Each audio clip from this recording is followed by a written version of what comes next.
नमस्कार मेरे प्यारे दोस्तों, कैसे हो आप लोग। पैसा तो बनेगा मैं फिर से आपका बहुत बहुत स्वागत करता हूँ। विंटर की धीमी धीमी शुरुआत हो गई है और मैं जहाँ पे हूँ आज मॉर्निंग में बहुत अच्छा एनवायरनमेंट था, तो मैंने सोचा एक अच्छे टॉपिक पे वीडियो बनाया जाए।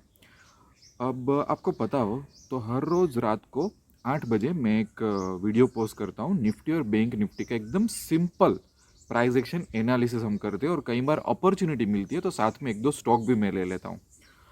तो शायद 2 ढाई महीने से ये सीरीज़ मैंने स्टार्ट की है, और मेरा सीरीज़ का एजेंडा यही था कि प्राइस एक्शन की ब्यूटी है वो लोगों को समझाना।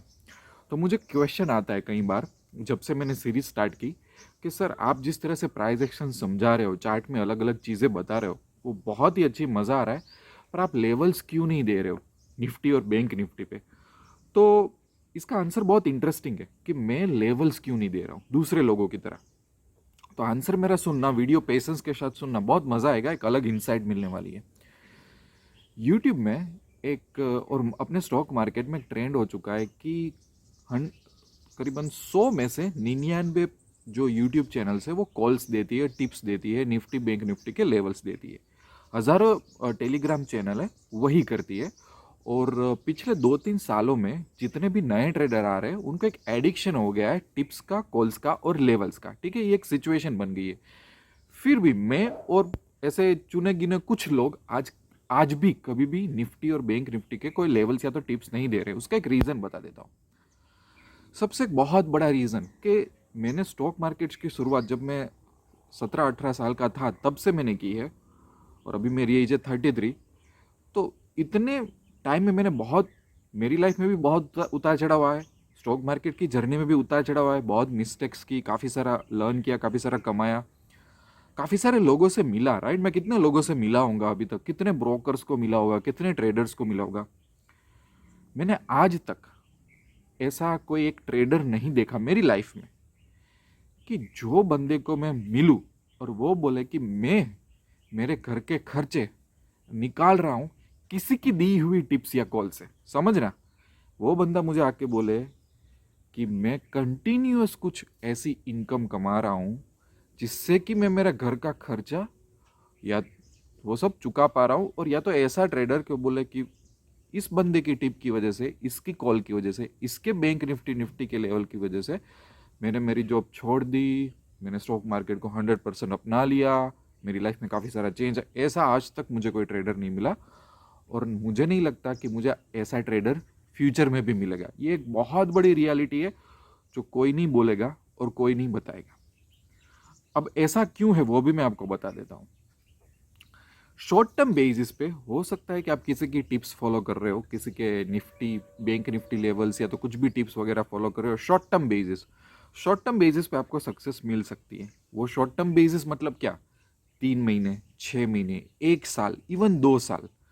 पर मेरा क्राइटेरिया जज करने का क्या है पता है, 3 साल। मैंने ऐसे केसेस देखे हुए हैं कि जो बंदे किसी की भी ऐसी टिप्स कॉल्स या तो ऐसी चीज़ें फॉलो करके बहुत सारा पैसा कमा लिया निफ्टी में से, बैंक निफ्टी, रोज इतने पॉइंट्स, रोज उतने पॉइंट्स, ऐसे होते हैं ना व्हाट्सएप मैसेजेस और फेसबुक ग्रुप्स कि रोज के इतने पॉइंट्स, मेरा लेवल फॉलो करो, ये सब चीज़ें। ठीक है, फिर कई बार वही बंदा, जो बंदा फॉलो कर रहा होता है ना, वो दूसरे दूसरे साल या तो 2.5 साल के बाद वो पैसा खो देता है। पर हमारा जो व्यू पॉइंट होता है ना, आजकल हमारा माइंडसेट इतना नेरो हो गया है कि हम, ये जो ट्रेंड्स चेंज हो रहे हैं ना मार्केट में कि हमारे आसपास क्या आ रहा है, उसमें हमारा व्यू पॉइंट 2 साल का भी नहीं है कि यार ये चीज़ें चल रही है और सही तो सही, ये कब तक चल रही है, किसी के लिए ये कितनी फ़ायदाकार है। तो ये तो 3 साल में सच पता चल जाता है। 3 साल भी मैं तो बोलता हूँ कि वो बंदे के लक अच्छे थे कि 2-2.5 साल किसी, उसने किसी की टिप्स फॉलो की और सही में 2 साल वर्क करी वो टिप्स, तब की बात है। बाकी तो 3-6 महीने में तो 90% लोग छोड़ देते हैं किसी की टिप्स वगैरह फॉलो करना, पर हमको सिर्फ दिखाई नहीं देता। तो ये एक बहुत बड़ी रियलिटी मैंने बता दी। आप माने या ना माने, आप आर्ग्यूमेंट करो, इट्स अप टू यू। मैं वो डायरेक्शन में नहीं जाना चाहता, इट्स अप टू यू, वरना टाइम आपको बता देगा। दूसरी चीज़ है कि ऐसा क्यों है और मैं लेवल्स क्यों नहीं देता वर्सेस कुछ लोग लेवल्स देते हैं, कुछ लोग नहीं, 90-95% लेवल्स देते हैं। और क्यों पब्लिक पागल है उसके पीछे मैं एक रीज़न बताता हूँ। जब हम बिजनेस करते हैं, जब हम स्टॉक मार्केट में आते हैं, तो पूरी गेम है प्रोबेबिलिटी की। और मुझे प्रोबेबिलिटी से सख्त लगाव है। मुझे बहुत जल्दी समझ में आ गया था स्टॉक मार्केट में ठोकर खाने के बाद कि it's all about probability. Probability पे दाव लगाओ बस, और कुछ भी नहीं। सिंपल है। बिजनेस में भी प्रोबेबिलिटी। लोगों को, आज की जनरेशन को, या तो कोई भी ट्रेडर को, कितने ट्रेडर्स आपको मिलेंगे, आप एक बात नोटिस करना कि आप कुछ ट्रेडर्स को मिल रहे हो, वो ट्रेडर्स में से कितने लोग अपने कन्वर्जेशन में प्रोबेबिलिटी वर्ड का यूज करेंगे। समझ रहे हो? वही बात खत्म हो जाती। वही एजुकेशन और मैच्योरिटी का लेवल बता देते हैं। कितनी यूट्यूब चैनल प्रोबेबिलिटी पे फोकस कर रहे हैं, नहीं कर रहे। कितनी चैनल साइकोलॉजी पे फोकस कर रहे हैं। और मैं हर रोज रात को 8 बजे जो वीडियो आते हैं उसमें कितनी बार प्रोबेबिलिटी बोल रहा हूँ। समझ रहे हो? और प्रोबेबिलिटी का कंसेप्ट हम लोग स्कूल से सीखे, पर हम लोग फेल हो रहे हैं उस चीज़ को ही रिकग्नाइज करने में। दूसरी बात, एक अच्छा सा एग्जांपल दूं तो और बात माइंड में बीत जाएगी। जो वेदर प्रिडिक्शन होता है ना, वेदर एटमॉस्फेयर, गूगल में हम सर्च करते हैं कि भाई अहमदाबाद में कितना एटमॉस्फेयर है, गोवा में कितना है, हिमाचल प्रदेश में कितना है, ठीक है। तो वो वेदर की साइट पे जाऊं तो काफ़ी सारा स्टैटिस्टिक्स होता है। वो पूरा स्टैटिस्टिक्स प्रोबेबिलिटी पे होता है। और प्रोबेबिलिटी होती कैसी है पता है? कि वो लोग ऐसा बताएंगे कि ठीक है, जैसे कि अहमदाबाद हो और अहमदाबाद में मानसून का सीजन चल रहा हो, या तो ऐसा हो। तो कई बार आप डिटेल स्टैटिस्टिक्स पढ़ो ना, तो ऐसा होता है कि भाई आज बारिश होने की प्रोबेबिलिटी 90% है। कई बार ऐसा स्टैटिस्टिक होगा कि बारिश होने की प्रोबेबिलिटी 10% है। ये सब होता है। अब कई बार 90% की प्रोबेबिलिटी में भी बारिश नहीं होती है, और कई बार 10% की प्रोबेबिलिटी में भी बारिश हो जाती है। ये होता है प्रोबेबिलिटी को समझना। आज तक कोई भी आप वेदर डिपार्टमेंट के साइट के ओनर या तो गवर्नमेंट ऑफिस वालों को मिलोगे, जो बंदा स्टैटिस्टिकल डिपार्टमेंट में है, वो कभी एक्यूरेसी नहीं बताएगा। चाहो आज तो बारिश होगी, चाहो आज तो धूप निकलेगी, चाहो आज तो बर्फ गिरेगा। वो प्रोबेबिलिटी पे होता है। पूरा नेचर है वो प्रोबेबिलिटी के बेस पे चलता है। पूरी मिलिट्री है, मिलिट्री अपनी स्ट्रैटेजी पूरी अपनाती है, वो पूरी स्ट्रैटेजी प्रोबेबिलिटी पे होती है। पिछले 2 या ढाई महीने से जो हमने सीरीज स्टार्ट की, उसमें मैं काफ़ी टाइम ऐसा बोल चुका हूँ कि शॉर्ट मत करना, प्रोबेबिलिटी अप साइड है। मैंने काफ़ी सारी बार लेवल्स दिए हुए थे जो मेजर लेवल्स है, कि निफ्टी और बैंक निफ्टी में बाय ऑन डिप्स करना, ठीक है। तो वो मैं प्रोबेबिलिटी बताता हूँ। और मैंने प्रोबेबिलिटी बोली थी कि 70-80% प्रोबेबिलिटी अप साइड है, 20-30% प्रोबेबिलिटी ही शॉर्ट साइड लग रही है। पिछले 2 या ढाई महीने का आप रिकॉर्ड चेक करके देखो।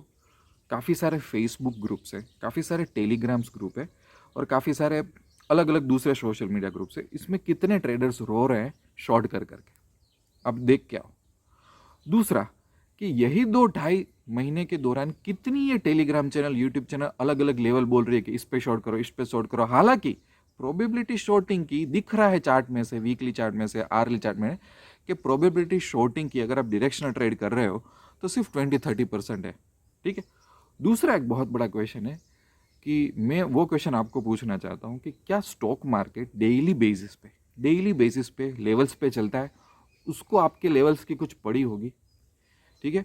हाँ, मैं ऐसा बोल सकता हूँ कि मैं एक शॉर्ट टर्म और लॉन्ग टर्म प्राइस एक्शन का चार्ट स्टडी करके मैं बता सकता हूँ कि इंटरिम उसका एक रेजिस्टेंस, मतलब मार्केट में अभी कहाँ पे उसका सबसे बड़ा एक रेजिस्टेंस पॉइंट जो उसके लिए हर्डल है, नीचे की तरफ कहाँ पे मेजर वीकनेस में उसका सपोर्ट है, ये short term, medium term, long term हम देख के पता कर सकते हैं। तो दैट इज़ ओके, क्योंकि वो एक साइकोलॉजिकल लेवल्स होते हैं।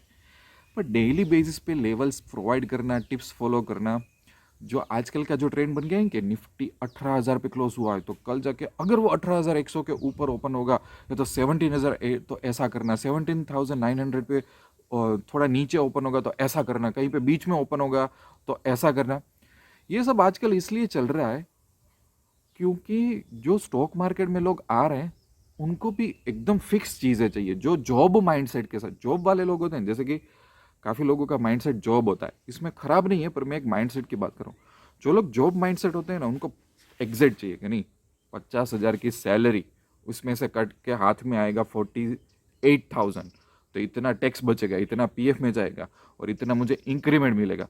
ओके, फिक्स डिपॉजिट में इतना % रिटर्न मिलेगा, म्यूचुअल फंड में इतना मिल जाएगा, ये स्कीम में। तो वो लोग जब स्टॉक मार्केट में आते हैं तो उनको, जब मैं उनको बोलता हूँ प्रोबेबिलिटी, तो बोलते हैं कि मैं कोई क्या है, मैं कोई जापानीज कोरियन लैंग्वेज बोल रहा हूँ, प्रोबेबिलिटी मतलब क्या होता है? तो उनको समझ नहीं पाते। तो मेरे और मेरे जैसे कुछ गिने चुने लोग हैं कि जो सही डायरेक्शन से सिखा रहे, तो लोगों को ऐसा लग रहा है कि यार ये प्रोबेबिलिटी, और जहाँ पे ऐसा फिक्स बोलते हैं कि हाँ बैंक निफ्टी इतने पे ही ओपन होगा, निफ्टी इतने पे ही जाएगा, तो लोगों को अच्छा लगता है। पर हालांकि वही चीज़ आप 6 महीने, 1 साल, 2 साल, मैंने आज तक मेरी लाइफ में आज तक मैंने ऐसा ट्रेडर नहीं देखा कि जिसने किसी की टिप्स या किसी का लेवल फॉलो करके वो बिंदास मेरे सामने बैठ के बोल रहा है कि मैं मेरे घर के पूरा खर्चा किसी की टिप्स या तो किसी के लेवल से प्रोवाइड कर रहा हूँ। दूसरी एक बार आपको एक और क्वेश्चन होना चाहिए जो मुझे होता है कि जो लोग ये लेवल्स देते हैं, तो मैं देख रहा हूँ कि वो लेवल्स किस तरह से देते हैं। तो कई बार बोलेंगे स्टॉप लॉस यहाँ रखो, कई बार बोलेंगे आज स्टॉप लॉस 20 पॉइंट का रखो, कई बार बोलेंगे आज स्टॉप लॉस ऐसा कर दो, ऐसा कर दो, वैसा कर दो, ठीक है। अब मुझे पता क्या चला, पता है कि कहीं पे भी उसमें रिस्क मैनेजमेंट नहीं होता। रिस्क मैनेजमेंट तो एक साइड रह गया, कोई पूछता भी नहीं है एक्चुअली। जैसे मुझे क्वेरीज आती है व्हाट्सएप में कि सर आप टिप्स दो ना, तो वहाँ पे लोग पूछते नहीं है कि सर ओके सर कल कल कल से आप टिप्स देना चालू करोगे, तो उनका क्वेश्चन यही होता है कि मैं कहाँ पे बाई करूँ निफ्टी, कहाँ पे स्टॉप लॉस लगाऊँ और कहाँ पे निकल जाऊँ। पर वो बंदा मुझे कभी नहीं पूछेगा जिसको टिप्स चाहिए वो कि सर रिस्क मैनेजमेंट में कैसे मैनेज करूँ सर, मेरे पास 1 लाख की कैपिटल है तो मुझे डेली बेसिस पे कितना रिस्क लेना चाहिए, सर मैं लॉस मैनेज कैसे करूँ। तो मेरा क्वेश्चन ये है कि जो हज़ारों यूट्यूब चैनल्स और हज़ारों टेलीग्राम चैनल्स ये सब कॉल्स प्रोवाइड करती है, उसमें स्टॉप लॉस इतना वेरिएबल होता है हर दिन कि मुझे पता नहीं चलता कि लोग रिस्क मैनेज कैसे करते हैं। क्योंकि रिस्क मैनेजमेंट पे आपकी पकड़ होनी चाहिए आपके लॉस मैनेजमेंट पे। तो आपका हर दिन लॉस वेरिएबल हो रहा है, समझो, जिसका कोई ठिकाना ही नहीं है कि कौन सी पैटर्न में आप लॉस बुक कर रहे हो, तो आप लाइफ में आगे कैसे जाओगे। हालांकि रिस्क मैनेजमेंट और लॉस मैनेजमेंट ही बहुत बड़ी चीज होती है, तो यही गायब है 90% यूट्यूब चैनल में और 90% टेलीग्राम चैनल में। रिस्क मैनेजमेंट गायब है पूरा, कि बंदे के पास कैपिटल कितनी है, वो दिन में कितने ट्रेड लेगा और हर एक ट्रेड में कितना रिस्क मैनेज करेगा, तो कैसे चलता है ये सब, आई डोंट नो। इसलिए मैंने बोला कि मुझे जितना एक्सपीरियंस है उस हिसाब से मैं बता रहा हूँ कि 3 महीने, 6 महीने, 9 महीने, साल, बहुत लग अच्छा है तो 1.5 साल, 2 साल, ये सब चीज़ें चल जाती है। पर बाद में दी एंड आ जाता है, क्योंकि एक्चुअली क्या है पता है कि जैसे मैं ये वीडियो पोस्ट कर रहा हूँ तो ये वीडियो पे आर्ग्यूमेंट डिबेट हो सकती है, ठीक है। पर मैं स्टॉक मार्केट को जानता हूँ, स्टॉक मार्केट बहुत हार्श है। कई बार अगर आप चीज़ें फॉलो नहीं करोगे तो आप डिबेट करो या ना करो, किसी का मानो नहीं मानो, स्टॉक मार्केट आपको छोड़ने वाला नहीं है। क्योंकि स्टॉक मार्केट के पास रिस्क, हम अप्रोच करते हैं तो रिस्क मैनेजमेंट होना चाहिए और लॉस मैनेजमेंट होना चाहिए, ठीक है। तो ओवरऑल मैंने काफ़ी सारी बातें बता दी, 12-13 मिनट हो गए, मैं वीडियो लंबा खींचना नहीं चाहता। इसी वजह से मैं जो एनालिसिस कर रहा हूँ हर रात को, उसमें बहुत सिंपल तरीके से मेरा फोकस होता है कि स्टॉक मार्केट का बायस किस साइड है प्राइस एक्शन में। अगर अपर साइड है, प्रोबेबिलिटी ज़्यादातर अपर साइड है, तो आप डायरेक्शनल ट्रेड करके भी वहाँ पे जीत सकते हो। अगर बायस डाउन साइड है और प्रोबेबिलिटी डाउन साइड है, तो आप उस साइड कर सकते हो। और कई बार जैसे लोगों के मन में क्वेश्चन होता है कि कई बार सर पता ना चले तो बायस कहाँ होता है, सही में कई बार निफ्टी, बैंक निफ्टी उस जोन में ट्रेड करने लगते हैं कि जहाँ पे अपने को पता नहीं चल रहा है कि बायस कहाँ पे, ठीक है। तो उस टाइम सबसे ज़्यादा नॉन डायरेक्शनल स्ट्रैटेजीज यूज़ कर लो ऑप्शन में, समझ रहे हो। और जब बायस क्लियर हो तब डायरेक्शनल स्ट्रैटेजीज यूज़ कर लो।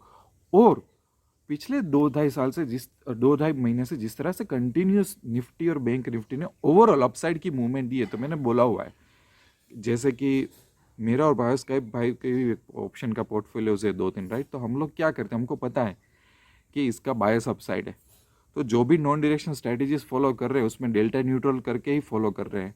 पर मुझे पता है कि वो अप साइड में ज़्यादा मुझे कॉल साइड परेशान करेगा, मेरा डेल्टा उस साइड बिगड़ने वाला है। तो मुझे पता है कि अभी से ही उसके एडजस्टमेंट में मैं रेडी रहूँ, समझ रहे हो। तो वो भी एक लर्न कर सकते हो ये सब चीज़ें। और प्रोबेबिलिटी के ऊपर बुक्स लिखी जा चुकी है स्टॉक मार्केट में, बड़े बड़े दिग्गजों ने प्रोबेबिलिटी के बारे में बोला है। लाइफ सिंपल हो जाएगी अगर आप प्रोबेबिलिटी को पसंद करो रादर देन फिक्स चीज़ों को पसंद करो। फिक्स में आप फंस जाओगे, लॉन्ग टर्म में आप कभी सक्सेसफुल नहीं बन पाओगे। यही मेरा एक मंत्रा था जो मैं आपको देना चाहता था ये वीडियो के थ्रू।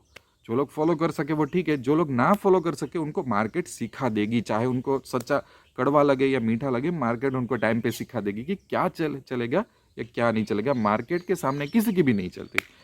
यहीं पे मैं वीडियो एंड करता हूँ। जाते जाते मैं एक चीज़ बता देता हूँ कि कोई भी क्वेश्चन हो स्टॉक मार्केट के लिए तो ईमेल या व्हाट्सअप कर सकते हो। और सही तरीके से अपने और अपने फैमिली के लिए स्टॉक मार्केट में आगे आना हो तो पैसा तो बनेगा कि वेबसाइट विजिट कर लो, ऐप डाउनलोड कर लो, काफ़ी सारे कोर्सेज फ्री मिल जाएंगे और बाद में स्ट्रैटेजी स्पेसिफिक कोर्सेज भी मैंने डाले हुए हैं, ठीक है। पर लॉन्ग टर्म के लिए जुड़ना, शॉर्ट टर्म के लिए नहीं जुड़ना। मिलते हैं दूसरे वीडियो में, तब तक के लिए wish you lots of love and happiness. Thank you very much.